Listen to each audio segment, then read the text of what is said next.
What is up, guys? Welcome to the Next Level Science channel. Today we're gonna have a candid conversation on death.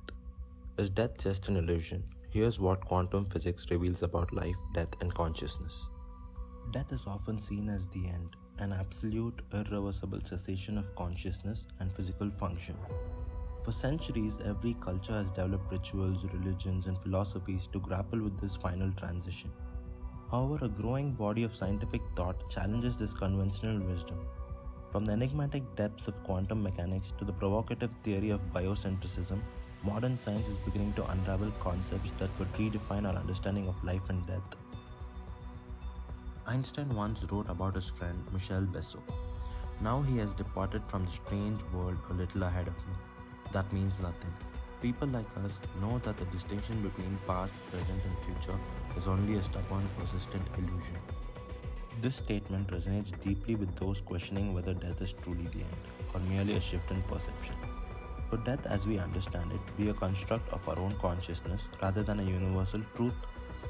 With information sourced from the hearty soul, let's delve into the science and philosophy that support this radical idea. Biocentrism, the universe through the lens of life. Proposed by Dr. Robert Lanza, a respected stem cell biologist and author, biocentrism is a revolutionary theory suggesting that life and consciousness are not byproducts of the universe, but are the very forces that shape it. According to biocentrism, space and time are not external, objective realities. They are tools of our perception, shaped by our conscious observation. Reality does not exist without an observer. What this essentially means is that the universe exists because you, the observer, are alive.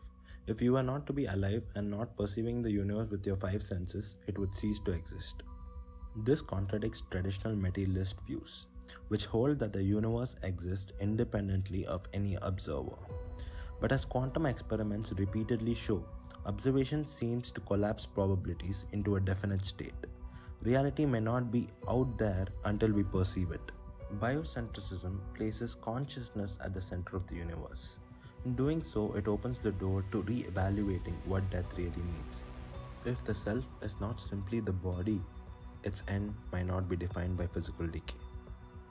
The quantum puzzle. Reality depends on observation.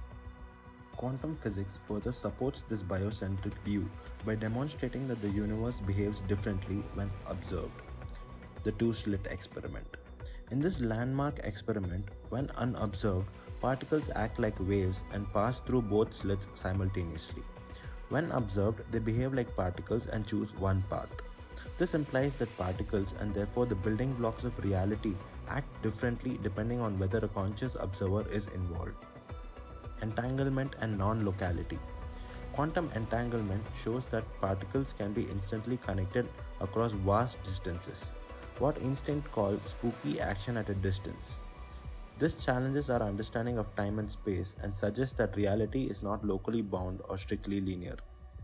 Such evidence hints at a deeper structure of reality, one in which time, space, and matter are not as rigid or as fixed as we believe. Time is a mental construct. What happens when it stops?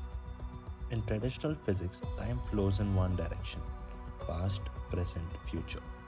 But in relativity and quantum mechanics, time can be flexible. According to Einstein's relativity, time slows down near supermassive objects or at high speeds. Some physicists argue time doesn't flow, but it instead is a landscape in which we move through in a particular way. If time is not absolute, then death, which we associate with a point in time, loses its definitive meaning. This leads to the profound implication that consciousness may not end but simply shift in how it experiences the universe.